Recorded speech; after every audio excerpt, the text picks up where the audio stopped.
من الارض ومن فیہا قل لمن الارض ومن فیہا، میرا پاک پیغمبر ان مکے کے مشرکوں سے پوچھ کہ کس کی یہ زمین اور جو کچھ زمین میں یہ کس کا ہے، اگر تم جانتے ہو تو جواب دو۔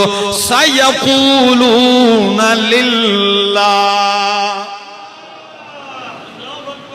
اللہ اکبر، سَيَقُولُونَ لِلَّهِ، تو ان قریب یہ کہیں گے کہ اللہ ہی کا ہے، زمین اللہ کی، جو کچھ زمین میں ہے وہ سارے کا سارا اللہ کا ہے۔ قُلْ مَن رَّبُّ السَّمَاوَاتِ السَّبْعِ وَرَبُّ الْعَرْشِ الْعَظِيمِ،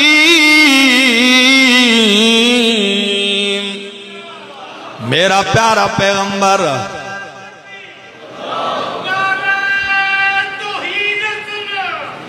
پوچھ ان سے ساتوں آسمانوں کا رب کون ہے، وَرَبُّ الْعَرْشِ الْعَظِيمِ، عرش عظیم کا رب کون ہے۔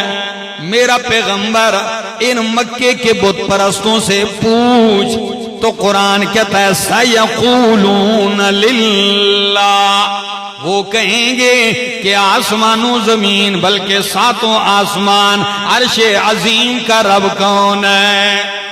جو مانتے ہیں بولو کون ہے؟ وہ یہی کہیں گے کہ اللہ ہے۔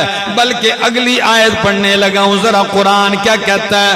قُلْ مَن بِيَدِهِ مَلَكُوتُ كُلِّ شَيْءٍ وَهُوَ يُجِيرُ وَلَا يُجَارُ عَلَيْهِ إِن كُنتُمْ تَعْلَمُونَ، میرا پاک پیغمبر ان مکے کے مشرکوں سے پوچھ، مَن بِيَدِهِ مَلَكُوتُ كُلِّ شَيْءٍ، کس کے ہاتھ میں ملکوت کل شیء، ہر چیز کا اختیار کس کے ہاتھ میں؟ وَهُوَ يُجِيرُ وَلَا يُجَارُ عَلَيْهِ، اور وہ پناہ دیتا ہے، اس کے مقابلے میں کوئی پناہ نہیں دیا جا سکتا۔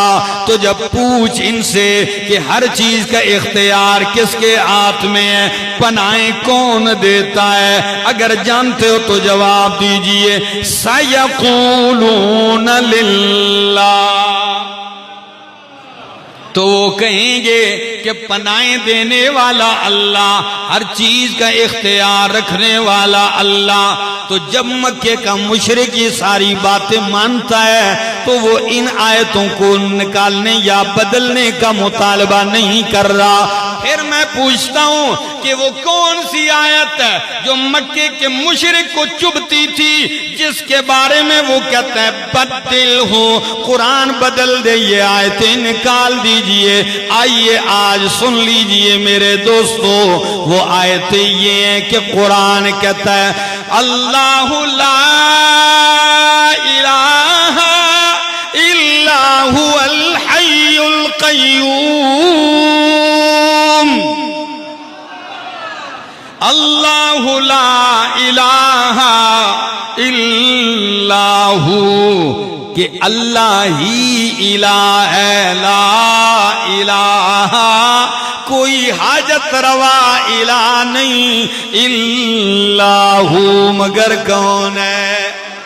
وہ یہ نہیں مانتے کہ الہ اکیلا اللہ ہے، وہ کہتے تھے اور بھی الہ ہے، بلکہ ان کو جھگڑا اس آیت میں تھا اجعل الآلہۃ الہا واحدا، کاش کاش کہ کوئی ہوتا اور قرآن میں غور کرتا اور نتیجہ پا جاتا۔ کیا کہتے ہیں اجعل الآلہۃ، کیا اس پیغمبر نے تمام آلہہ کو ایک ہی الہ بنا دیا؟ سب کو رد کر کے، سب کی نفی کر کے یہ کہتا ہے الہ واحدہ، کہ ایک ہی الہ ہے۔ ان ھذا لشیء عجاب، یہ بڑی عجیب بات ہے، یہ ہماری سمجھ میں نہیں آتی۔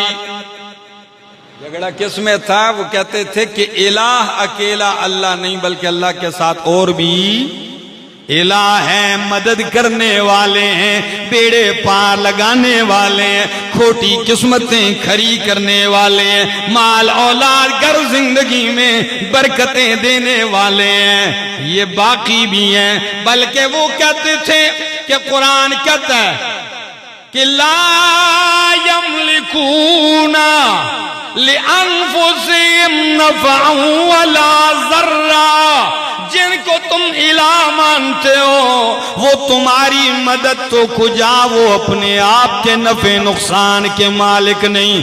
اس بات سے ان کو چڑ ہوتی تھی، بلکہ وہ کہتے تھے، یہ میرے سامنے سورت کا نام سورت یونس ہے، اللہ کا قرآن کہتا ہے، مکے کا مشرک کہتا ہے ما نعبدہم، بلکہ کہتا ہے ہؤلاء شفعاؤنا عند اللہ، یہ جن کو ہم پوجتے ہیں یہ اللہ کے ہاں ہمارے سفارشی ہیں۔